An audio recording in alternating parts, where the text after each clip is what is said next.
구역은 농업기술센터 기술보급과 식량작물팀장 김달현입니다. 오늘은 그 출수기 이후에 발생할 수 있는 병이나 해충을 예찰하러 나왔습니다. 근데 오늘 비례 해충, 그러니까 중국에서 날라오는 해충이 몇 가지가 있는데 그 중에 멸구하고 홍명라방이 대표적인 해충입니다. 벼에서. 그래서 오늘은 멸구를 집중적으로 조금 예찰을 하기 위해서, 멸구는 그 멸구류 종류는 3가지 정도 있어요. 그래서 벼멸구, 흰등멸구, 애멸구 이렇게 있는데, 애멸구는 저희 지역에서 월동을 하는 멸구고, 그 다음 벼멸구하고 흰등멸구는 그 중국에서 바람을 타고 서해안 쪽으로 이렇게 날라오면서 눈에 떨어지는 해충들을 비례 해충이라고 해요. 그래서 얘들이 날라오는 시기는 저희가 강우가 겹치는 시기하고 똑같습니다. 그래서 6월 달부터 비가 오기 시작하면 그 바람을 타고 비가 올 때 계속 걔들도 같이 유입을 하게 돼 있어요. 일단은 그 벼멸구는 장시형하고 단시형이 있는데, 장시형은 이제 날개가 길은 애들이고 단시형은 날개가 짧은 애들이에요. 그래서 중국에서 날라올 때 단시형은 날라올 수가 없어요. 비행을 할 수 없기 때문에 장시형이 대부분 날라와서 이제 눈에 떨어지는데, 성충이 날라와서 알을 까고 그 다음 성충이 되기까지 보통 25일에서 한 달 정도가 소요가 돼요. 그 주기를 보면은 처음에 6월 달에 와서 그 성충이 알을 낳고 그 다음에 부화를 해서 다시 성충이 돼서 걔들이 피해를 주게 되면 보통 7월 중하순 뭐 이때쯤 첫 번째 피해를 주게 되고, 그 성충이 다시 알을 까고 이제 다시 성충이 돼서 거의 한 달 정도 지내다 보면 그 8월 또 중하순이 돼요. 그리고 지금이 문제인데, 얘들이 그 한 번씩 생활사를 겪을 때마다 그 숫자가 기하급수적으로 늘어나게 돼 있어요. 한 마리가 알을 까게 되면 보통 200개에서 300개 정도 알을 까요, 벼멸구가. 그렇기 때문에 이 밀도가 처음에 그렇게 알을 까기 시작하면 9월 중하순경 되면 밀도가 걷잡을 수 없이 늘어나게 돼 있어요. 그래서 초기 방제가 굉장히 중요합니다. 그래서 7월 초순 그때 방제를, 처음에 1화기 방제를 충분히 해주시고, 그 다음에 8월 초중순에 2화기 방제를 또 충분히 해주셔야 돼요. 그 다음에도 만약에 밀도가 높아서 그 피해가 발생을 하게 되면 그때 다시 이제 3차 방제, 4차 방제 이렇게 계속 해주셔야 벼에 피해가 좀 없을 것으로 보고요. 그 다음에 이제 저희가 이제 예찰을 하는데, 보통 저희가 예찰 기준은 여기 보시면 이게 벼가 이렇게 한 포기가 있는데, 보통 20포기 기준으로 20포기를 조사했을 때 보통 6월에서 7월 달에 조사할 때는 15마리, 그러니까 20포기에서 15마리 정도만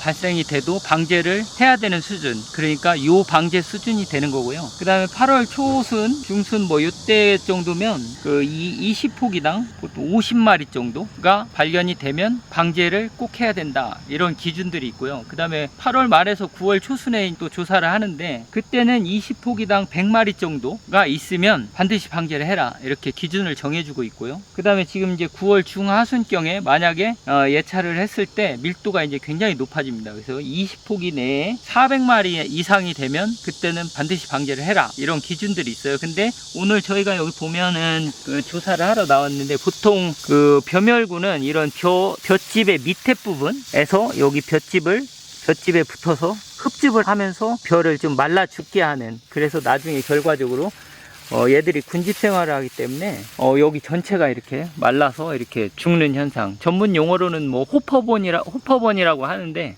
그런 현상들이 많이 나옵니다. 그 다행히 지금 보시면은 이렇게 멸구는 보이지가 않습니다.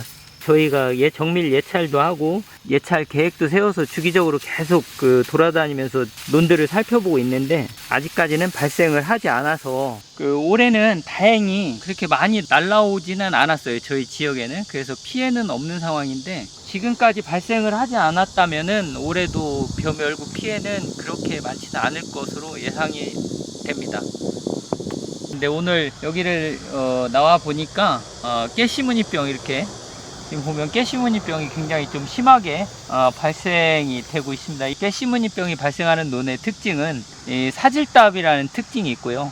출수기 이전까지는 벼 상태가 굉장히 좋다가 출수가 되기 시작하면서부터 이렇게 갑자기 오게 됩니다. 왜 그러냐면 초기나 중기에 이제 이삭거름도 주고 기비도 주고 많이 하는데, 이런 노는 물 빠짐이 엄청 심하기 때문에 양분이 같이 용탈되는 경우가 많습니다. 그래서 후기에 이 벼가 빨아먹을 양분이 굉장히 부족하게 돼요. 그래서 뿌리 활력도 굉장히 떨어지면서 이 작물체 자체가 약해지기 때문에 이런 병이 올 수 있는 확률이 굉장히 높아집니다. 그 밑에 보시면은 문고병이 조금씩 있습니다. 그래서 이렇게 이제 문고병은 이제 고온 다습할 때 많이 생기는데, 이런 병들도 작물체가 약하기 때문에 더 쉽게 오고, 그 수확량도 또 떨어지고, 이렇게 보시면은 네, 이삭이 그렇게 충실하지가 못해요. 잎이 그 양분을 만드는 광합성을 쭉 해줘야 되는데 그렇지 못하기 때문에 이렇게 되게 약하게 이렇게 생장을 하고 있는 모습이고요. 이런 논들은 객토를 하든지, 그 다음에 유기물을 더 그 이양 전에 충분히 넣어서 지력을 회복시킨 이후에 이양을 해주고, 그 다음에 그 생유 후기에 이런 증상들이 나오기 때문에 이삭거름 줄 때 감안하셔가지고 조금 더 시용을 하신다든지, 아니면 이삭거름을 주시고 출수 후 한 10일 이후에 알거름을 조금 이렇게 주시면 많이 도움이 될 걸로 보고요. 부여군 전체가 이런 건 아니고요. 이런 특정 지역이 있습니다. 그래서 이쪽 지역이 지금 이런 논들이 몇 군데가 있어서 이렇게 발생을 한 거고, 대체적으로 보면은 부여군 그 벼작황은 올해 굉장히 좋은 상황이고요.